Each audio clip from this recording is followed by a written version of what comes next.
Pyrrhon est un philosophe grec du IVe siècle avant Jésus-Christ. Il évolue dans un contexte où les grandes écoles philosophiques telles que l'Académie de Platon et le lycée d'Aristote dominent la scène intellectuelle en Grèce.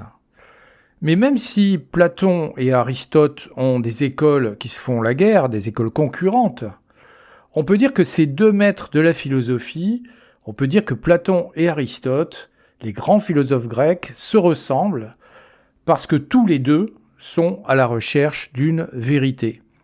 Platon cherche la vérité, mais il la cherche en dehors de ce monde. Il va la chercher dans des substances qu'il pense éternelles. Platon est un métaphysicien, c'est-à-dire un amoureux des idées.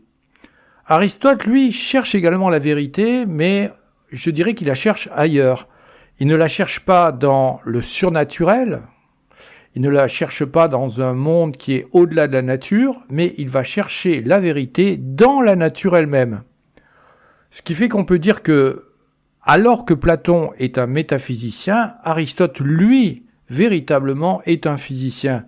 D'ailleurs, il se penche, et c'est son attitude, celle qui est décrite par ses élèves, il se penche vers les objets matériels. On le voyait, dit ses élèves, souvent, lorsque la mer se retirait, observer les mollusques, collectionner les coquillages et les animaux. Et, chers amis, c'est là l'attitude, évidemment, du naturaliste, de celui qui étudie la nature. Raphaël, d'ailleurs, dans son école d'Athènes, dans le fameux tableau, enfin la fameuse fresque, va immortaliser en bon peintre les philosophies de Platon et d'Aristote au travers de deux attitudes totalement différentes. Dans cette représentation picturale, on voit Platon qui, d'un geste autoritaire, lève le bras et montre avec sa main le ciel. Aristote, lui, fait le même geste, mais il désigne plutôt l'horizon, c'est-à-dire l'ensemble des êtres naturels. Alors, s'agit-il d'une opposition entre Platon et Aristote ? Bien sûr, si l'on regarde leurs gestes, c'est-à-dire le contenu de leur philosophie, il y a bien une opposition. Mais si on observe leur démarche, on peut dire que ces deux philosophes, aussi opposés soient-ils, n'en recherchent pas moins la vérité. Platon et Aristote définissent la philosophie tout simplement comme la recherche de la vérité. Or, cette définition de la philosophie ne va pas nécessairement de soi. Et cela va être l'intuition de Pyrrhon. C'est peut-être, pense Pyrrhon, parce que les gens passent leur temps, comme Platon et comme Aristote, à rechercher la vérité, qu'ils ne trouvent peut-être pas ce qu'ils recherchent, à savoir le bonheur.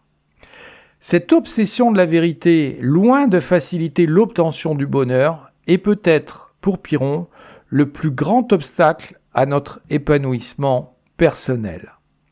Mais comment Pyrrhon est-il arrivé à cette idée qui nous semble, disons-le franchement, un peu bizarre ?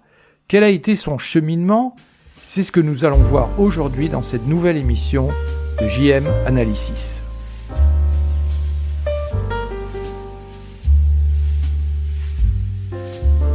JM Analysis, un autre regard.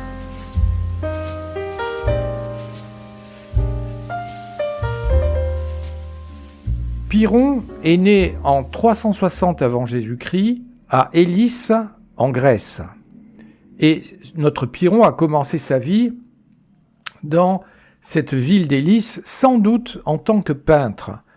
Et cette remarque, d'ailleurs, n'est pas à négliger. Pourquoi ? Parce que un peintre, par définition, qu'est-ce qu'il fait ? Il doit jouer avec les apparences. Il ne donne pas, le peintre, au spectateur, le réel. Il ne donne pas la réalité. C'est ce que dit d'ailleurs le peintre Magritte qui fait le tableau d'une pipe et vous dit « ceci n'est pas une pipe ». Le peintre donne non pas la réalité mais l'illusion de la réalité avec le jeu des couleurs, avec le jeu des apparences, avec le jeu des perspectives. Alors il est vrai que certains philosophes comme Platon critiquent les peintres et critiquaient les peintres et les sophistes qui nous présentent souvent des trompe-l'œil, des représentations illusoires. Mais le jeune Pyrrhon se dit peut-être qu'après tout, nous évoluons, nous aussi, non pas parmi des choses, parmi des substances qui sont immuables, mais nous évoluons parmi des formes, des apparences qui changent, qui sont instables et qui nous apparaissent à chaque instant différentes. Peut-être que l'expérience du jeune peintre a guidé le philosophe que Pyrrhon deviendra. Mais la rencontre décisive que fera Pyrrhon dans sa vie, c'est une rencontre bien précise. C'est la rencontre avec son maître Anaxarque. Cet Anaxarque considère que la philosophie doit se mettre en mouvement, qu'il faut non seulement, comme disait Nietzsche, philosopher en marchant, mais qu'il faut aller plus loin, qu'il faut philosopher en voyageant. Et quel voyage Anaxarque va proposer à Pyrrhon? En effet, Anaxarque va proposer à Pyrrhon d'Hélice de suivre Alexandre le Grand. Ce n'est même pas un voyage, c'est une véritable épopée. Alexandre qui, en 334 avant Jésus-Christ, va commencer sa célèbre campagne d'Asie et nous l'avions vu dans d'autres émissions de JM Analysis, Alexandre veut absolument s'entourer de sages et de philosophes et il apprécie particulièrement Anaxarque et son disciple Pyrrhon. Et là, nous allons assister à quelque chose d'extraordinaire dans l'histoire de la pensée, c'est-à-dire la rencontre entre, non pas des armées différentes, mais entre des philosophies différentes. La rencontre entre la philosophie occidentale et la philosophie orientale qui ont des histoires totalement différentes, mais qui aspirent à une forme de sagesse en ce monde. Alors comment s'est passée cette rencontre? Eh bien, elle a pu se dérouler grâce à cette expédition d'Alexandre. Alors Pyrrhon a-t-il rencontré ces sages qui développaient une autre sagesse, ces sages de l'Inde? Évidemment, les historiens n'ont que très peu de détails à nous offrir, mais voilà aujourd'hui ce que l'on sait de ces rencontres.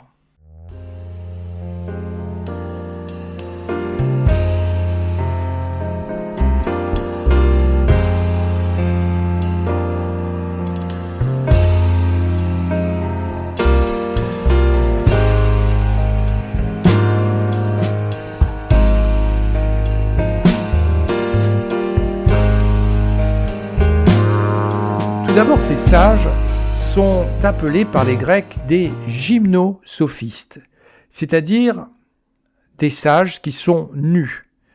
Et on pense aujourd'hui que cela désignait soit des prêtres jaïnistes, soit des bouddhistes du courant Gandhara. Quoi qu'il en soit, Pyrrhon observe ces sages d'une autre facture, puisqu'il ne le connaît pas. Il est fasciné, il est curieux, Pyrrhon. Il veut voir leur réaction face à l'arrivée des troupes macédoniennes, face à l'arrivée du roi des rois, c'est-à-dire face à l'arrivée d'Alexandre le Grand. Eh bien, ces gymnosophistes ne sont visiblement pas impressionnés par Alexandre. Ils ne sont pas impressionnés par cet attirail guerrier qui le précède, par ces démonstrations de force. Devant ces chars qui arrivent et ces soldats qui veulent conquérir ou coloniser leurs terres, eh bien, nos gymnosophistes se contentent en quelque sorte de frapper du pied le sol et de fouler la poussière en quelque sorte en voyant passer Alexandre le Grand.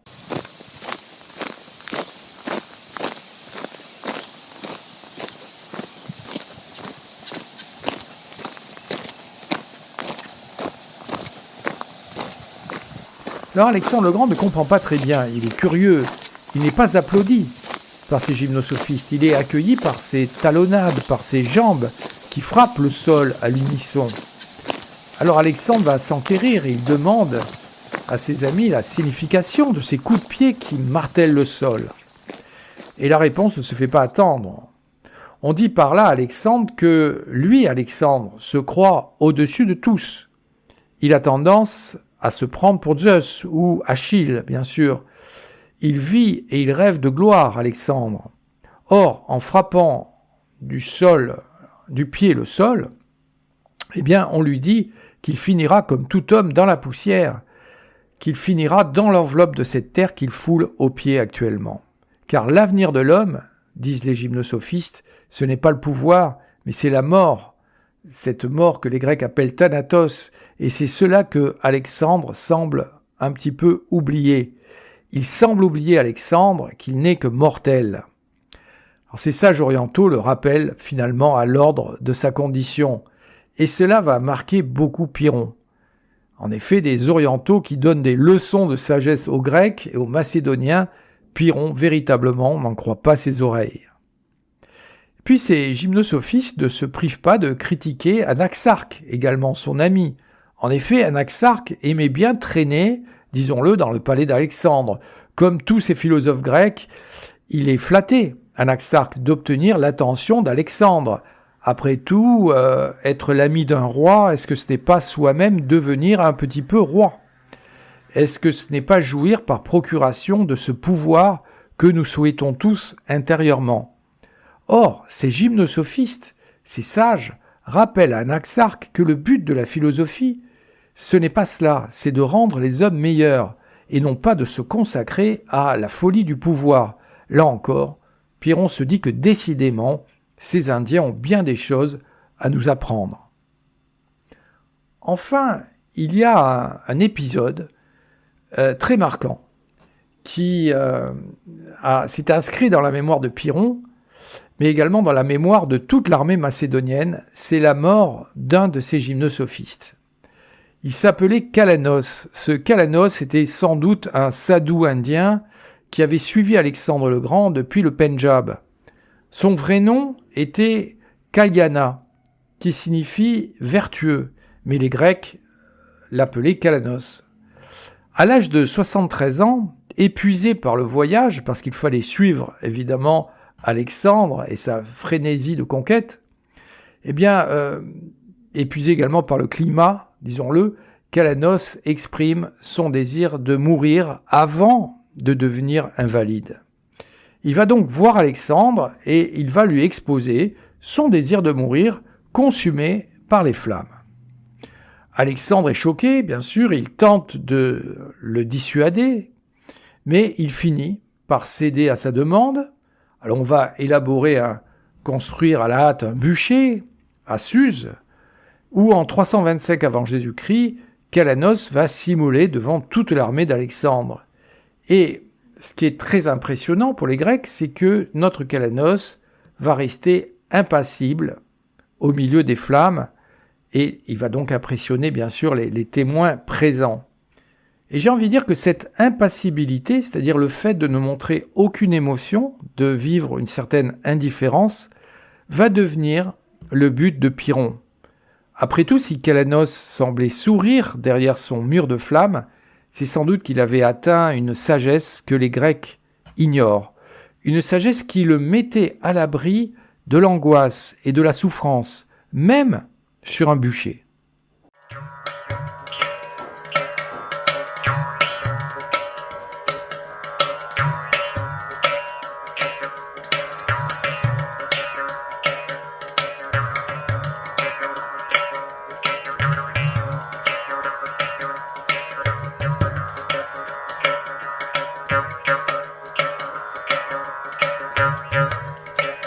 Pyrrhon va donc pratiquer une méthode qui paraît très simple, mais qui est fort difficile à mettre en acte. Et cette méthode s'appelle en grec l'époké, c'est-à-dire la suspension du jugement. Il s'agit de mettre entre parenthèses votre jugement. Par exemple, plutôt que de vous dire « cet homme est méchant », vous allez court-circuiter votre jugement et vous allez dire « après tout, je ne sais pas si cet homme est véritablement méchant ». De même, si un homme prétend être votre ami, vous allez pratiquer l'époké, la suspension du jugement, et dire « qu'est-ce que j'en sais, après tout ? Est-ce qu'il est véritablement mon ami ? Ai-je des preuves de son amitié ? Et si j'en ai, sont-elles vraiment solides ?» Bref, vous l'avez compris, l'époké, c'est tout simplement la mise en doute de tous nos jugements et de toutes nos opinions, voire même de certaines sensations qui apparaissent à notre esprit. Pyrrhon, d'ailleurs, en revenant vers sa Grèce natale, a donc commencé à appliquer cette méthode que l'on allait par la suite appeler sceptique ou pyrrhonienne du nom de Pyrrhon. Alors qu'il se promenait avec son ami Anaxarque ce dernier fut pris au piège de sable mouvant. Et, chose extraordinaire, Pyrrhon, qui vit bien la scène, ne fit rien pour secourir Anaxarque. Il appliquait de façon extrême, en quelque sorte, sa méthode sceptique. Après tout, Anaxarque était-il en danger de mort? Est-ce qu'il demandait de l'aide? Anaxarque était-il vraiment son ami? Et ces questions provoquèrent non pas une action de Pyrrhon, mais sans doute une hésitation qui faillit coûter la vie à Anaxarque lui-même. Des passants vinrent et secoururent notre Anaxarque. Ils insultèrent par là même Pyrrhon qui n'avait pas bougé le petit doigt. Mais Anaxarque félicita Pyrrhon pour cette suprême impassibilité. Et les choses, je dirais, ne s'améliorèrent pas sur le chemin du retour. Prenant un navire et étant secoués par une méchante tempête, tous les marins autour de Pyrrhon s'affolaient, ayant la certitude de périr. Pyrrhon leur montra du doigt un pourceau. Oui, cet animal que nous méprisons tous. Et pourtant, au cœur de la tempête, c'est bien le pourceau qui l'emportait en sagesse sur les hommes. Pourquoi? Parce que le pourceau gardait cette tranquillité que nous recherchons tous. On le voit bien, cette suspension du jugement où ce doute a des effets bénéfiques pour Pyrrhon. Il nous permet d'atteindre une forme de tranquillité puisque lorsque je doute, mes émotions négatives apparaissent comme court-circuitées. Et on dit d'ailleurs que Pyrrhon était tellement indifférent, il pratiquait tellement cette méthode de l'Épokée, il était tellement indifférent à ce qu'on pensait de lui, que lorsqu'on l'abandonnait au milieu d'un discours, il continuait à parler tout seul, comme si rien ne s'était déroulé. Et comme il ne se fiait pas à ses sensations, il se faisait, disait-on, bousculer par des chars ou des passants, ce qui fait que ses amis l'accompagnaient partout, dit-on, en l'arrachant bien sûr au danger. Est-ce que cette sagesse de Pyrrhon ne rejoignait pas alors ce que nous appelons aujourd'hui folie? Pouvait-on appliquer en Grèce ces philosophies du doute? Comment les Grecs ont-ils réagi en voyant leur philosophe totalement métamorphosé après ce séjour oriental? On peut penser que la première réaction des habitants d'Élis fut positive, et c'est sans doute vrai. Pyrrhon, avec les années, avec ses voyages, revenait non pas chargé d'or, mais de sagesse. Cela impressionna sans aucun doute les habitants d'Élis qui le nommèrent aussitôt prêtre d'Élis.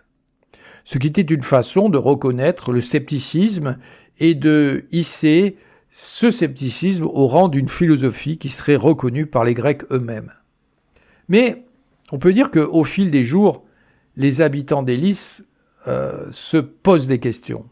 Est-ce que ce doute absolu, ce doute universel est possible? N'est-ce pas une pure et une simple imposture? Car les Grecs, il faut le rappeler, jugeaient les philosophes non seulement sur leurs discours, mais également sur leurs actes. Après tout, ce philosophe qui demandait un doute universel, qui demandait à ses amis de douter de tout, était-il capable d'appliquer sa philosophie et de la mettre en pratique? Bien, les habitants d'Élis, qui sont de fins observateurs, ont pris parfois notre Pyrrhon en absence de doute. Et la question était fort simple. Est-ce que vous pouvez douter de tout? Est-ce à votre portée? Était-ce à la portée d'un humain? Était-ce à la portée de Pyrrhon lui-même? N'a-t-on pas tous, malgré nous, en quelque sorte, des certitudes qui seraient tellement ancrées en nous qu'elles deviendraient ineffaçables? Alors les habitants d'Élis ont passé leur temps, je dirais, à observer Pyrrhon. Est-ce que cet homme doute vraiment de tout? Et l'on remarqua des faits étranges. Premièrement, on a vu que Pyrrhon, qui habitait une maison qui se trouvait à l'extrémité de la ville et qui vivait seul avec sa sœur, notre Pyrrhon se disputait souvent avec sa sœur. C'était là véritablement un problème. Pourquoi? Parce que le fait de se disputer revenez à rompre avec la méthode du doute. Pourquoi? Parce que si vous vous disputez avec quelqu'un, c'est que vous avez au moins deux certitudes. Tout d'abord, c'est que vous avez raison, et d'autre part, c'est que lui ou elle a tort. Le second fait étonnant, c'est que Pyrrhon, qui était en train de discuter avec des habitants d'Élis sous un arbre, vit un chien qui était sans doute enragé. Alors ce chien surgit et se précipita sur Pyrrhon. Et quelle fut la réaction de notre sage sceptique? Il monta immédiatement à un arbre, à une branche, oubliant totalement de douter et de suspendre son jugement. Et s'il montait à l'arbre, c'était sans doute parce qu'il était persuadé ou convaincu que le chien était enragé. Ah, cruelle certitude qu'il est difficile de vous chasser, qu'il est difficile d'être sceptique. Mais cette vieille philosophie eut cependant de nombreux défenseurs dans l'entourage de Pyrrhon, tout d'abord, mais également bien plus tard. Montaigne lui-même eut beaucoup d'admiration pour Pyrrhon. Écoutons, en forme de conclusion, écoutons Montaigne parler du scepticisme dans ses essais. Si c'est un enfant qui juge, il ne sait pas de quoi il s'agit. Si c'est un savant, il a des idées préconçues. Les Pyrrhoniens se sont donné un extraordinaire avantage dans les combats, en s'étant déchargés du soin de se protéger. Peu leur importe qu'on les frappe, pourvu qu'ils frappent, et ils tirent parti de tout. S'ils sont vainqueurs, votre proposition est boiteuse, et si c'est vous, c'est la leur. S'ils se trompent, ils démontrent l'ignorance, et si vous vous trompez, c'est vous qui la démontrez. S'ils prouvent qu'on ne sait rien, c'est bien. S'ils ne peuvent pas le prouver, c'est bien aussi. De sorte qu'en trouvant d'aussi bonnes raisons, pour et contre, il soit plus aisé de réserver son jugement sur tel point ou sur tel autre. Et il se vante de trouver pourquoi une chose est fausse, bien plus facilement que de trouver pourquoi elle est vraie.